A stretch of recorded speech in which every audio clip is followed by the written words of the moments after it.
Good morning student. Today's topic is sexual cycle in female. ठीक है बेटा, sexual cycle female के अंदर कब स्टार्ट होता है? First of all you should know about this. तो जो सेक्सुअल साइकिल है इट स्टार्ट एट प्यूबेरिटी। जब फीमेल 10 से 12 साल की एज के अंदर अटेन करती है प्यूबेरिटी को, हम बता चुके हैं what is the meaning of puberty. Puberty का मतलब होता है सेक्सुअली मैच्योर हो जाना। जब फीमेल जो है सेक्सुअली मैच्योर हो जाती है, it start producing अवम and hormone, produce अवम and hormone. उसको हम क्या बोलते हैं बेटा? प्यूबेरिटी बोलते हैं। ठीक है, तो कहने का मतलब ये है कि जब एक फीमेल जो होती है वो अपने अवम को प्रोड्यूस करना शुरू करती है और हार्मोन को प्रोड्यूस करना शुरू करती है, तो हम कहते हैं कि प्यूबेरिटी स्टार्ट हो चुकी है। 10 से 12 साल की लड़की में साइकिल स्टार्ट हो जाता है। पहले 13 ईयर था, अभी थोड़ा घट गया है ड्यू टू एनवायरमेंटल चेंजेस लगा लो या कोई भी खान पान का व्यवहार लगा लो। अब के होता क्या है इसके अंदर, हर महीने, मैं लास्ट लेक्चर में आपको बता चुकी हूँ, एक ओवरी अवम को रिलीज करेगी। अगर एक महीने लेफ्ट ओवरी ने रिलीज किया है तो अगले महीने राइट ओवरी अवम को रिलीज करेगी। तो इस तरीके से ऑल्टरनेटिवली ओवरीज जो है अवम को रिलीज करती चली जाती हैं और अवम रिलीज किया जाता है ताकि साइकिल को चलाया जा सके। ये जो साइकिल होता है sexual cycle, it is of about 28 to 30 days. देखो बेटा, इसकी कोई क्लियर कट डिमार्केशन नहीं होती है, लेकिन हम लोग एवरेज मान के चलते हैं। 100 में से अगर 80 लोगों में कोई चीज हो रही है ना एक जैसी, तो हम उसको लेके चलेंगे। हम 20 को नहीं कंसीडर करते हैं। तो आइडियली ये इतने दिन का होता है, लेकिन फिर भी फीमेल की कंडीशंस और फीमेल की बॉडी और मेंटल स्टेटस के ऊपर भी इसका बहुत बड़ा रोल होता है। फीमेल के अंदर जो ब्रेन में आपके हाइपोथैलेमस होता है, मैं पढ़ा चुकी हूँ hypothalamus, they secrete LH hormone and FSH hormone, जो ओवरीज को अफेक्ट करते हैं और ये साइकिल जो है वो उसको कंट्रोल करते हैं। इस साइकिल को फीमेल के अंदर क्या बोला जाता है बेटा? मेंस्ट्रुअल साइकिल बोला जाता है। तो कौन से हार्मोन के इन्फ्लुएंस में काम होता है बेटा? LH और FSH। इसको हम लोग क्या बोलते हैं? Menstrual cycle.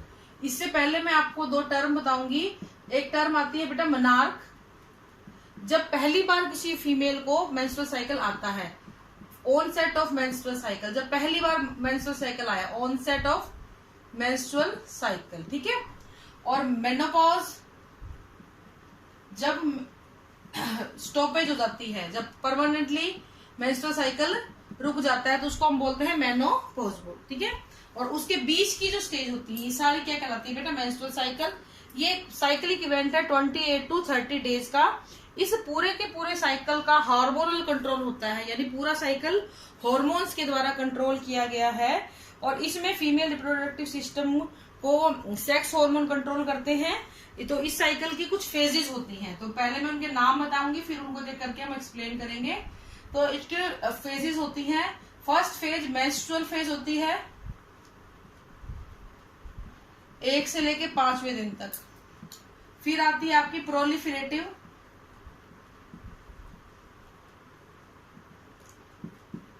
6 to 14 डेज तक। ये डेज में लिख रही हूँ, ठीक है। फिर आती है बेटा आपकी ओव्यूलेटरी फेज। ये हालांकि दोनों साथ साथ चल रही होती है साइमल्टेनियस, लेकिन ओव्यूलेटरी फेज हम मानते हैं कि 15, 16, 17वें दिन तक रहती है। और उसके बाद होता है बेटा आपका सिक्रीटरी फेज।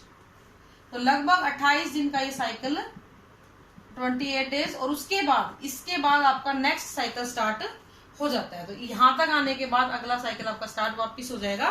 तो इस तरीके से एक साइक्लिक इवेंट होता है।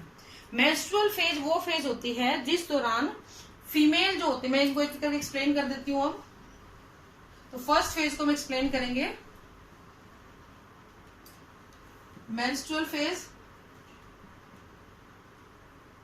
इस फेज के दौरान LH हार्मोन ड्रॉप डाउन कर जाएगा, FSH हार्मोन ड्रॉप डाउन कर जाएगा, एस्ट्रोजन हार्मोन ड्रॉप डाउन कर जाएगा, प्रोजेस्टेरोन हार्मोन। तो बेसिकली सारे के सारे हार्मोन का लेवल क्या हो जाता है? ड्रॉप हो जाता है।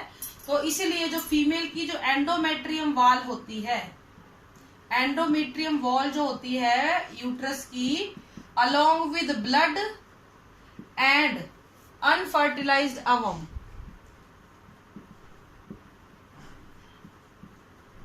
ठीक है, अवम के साथ एंडोमेट्रियल वॉल और ब्लड और अनफर्टिलाइज्ड अवम के साथ ये तीनों के तीनों वजाइना के थ्रू बाहर निकल जाता है। ये सारा का सारा जो है ये विजाइना के थ्रू बाहर निकलता है in the form of bleeding.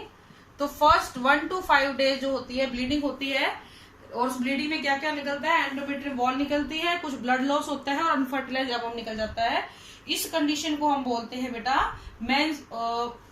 Menstrual phase. ठीक है, पहली जो फेज होती है आपकी मेंस्ट्रुअल फेज होता है।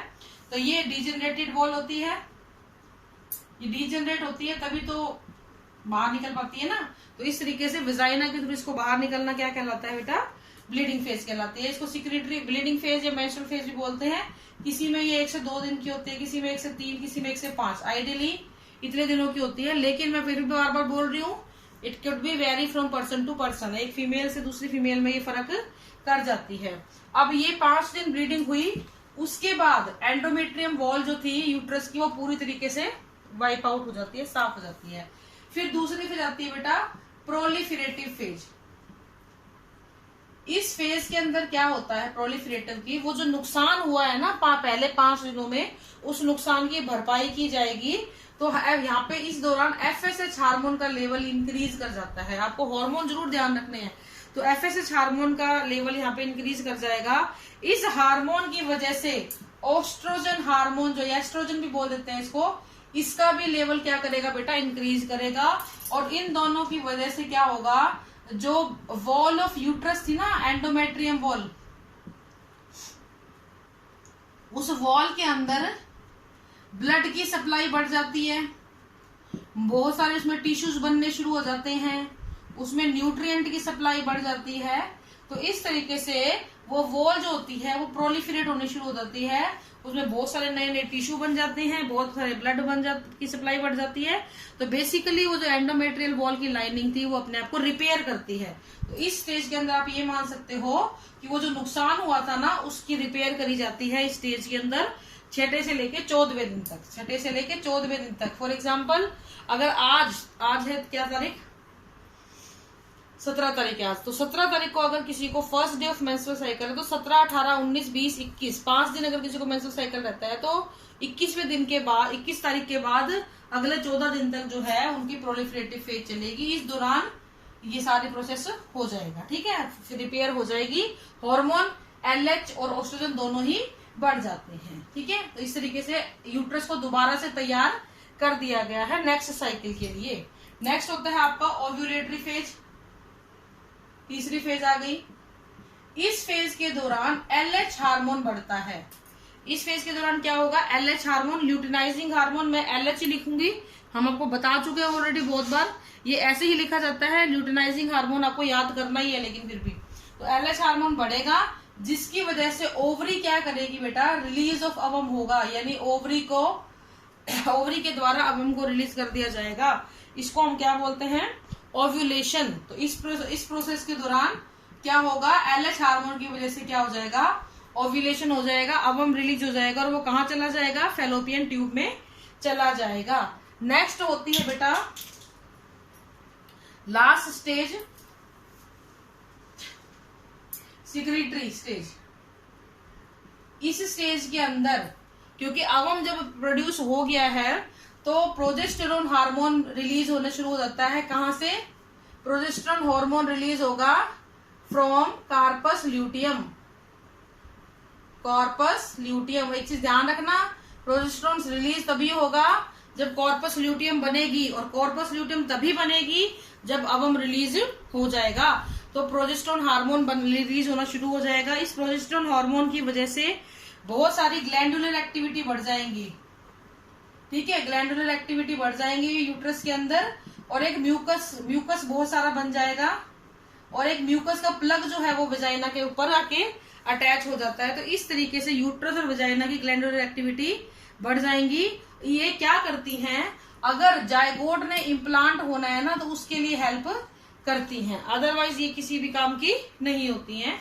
फॉर एग्जाम्पल ये सारी तैयारी हो गई, ठीक है, अवम भी आ गया, अवम फर्टिलाइज नहीं हुआ तो ये जितनी भी तैयारी 15, 28, 29 दिनों में करी गई ना, ये सारी हो गई वेस्ट। तो क्या होगा, जैसे ही अनफर्टिलाइज्ड अवम यूट्रस के पास पहुंचा, यूट्रस को सिग्नल मिल गया, ये सारी तैयारी जो हमने की थी इसका अब कोई औचित्य नहीं रहा, इसका कोई फायदा नहीं रहा, ये सारा का सारा जो ब्लड इकट्ठा किया था, टिश्यू इकट्ठे किए थे, न्यूट्रिएंट इकट्ठे किए थे, वो सारे के सारे वापस से वेजाइना के थ्रू बाहर निकलेंगे, सारे हार्मोन का लेवल घट जाएगा, सारा ब्लीडिंग होनी वापस से स्टार्ट हो जाएगी, यानी कि आपकी अगली साइकिल फिर से स्टार्ट हो जाएगी। इस तरीके से ये साइकिल कॉन्टिन्यूअसली चलता रहता है फीमेल के अंदर, ठीक है। तो this is all about menstrual cycle.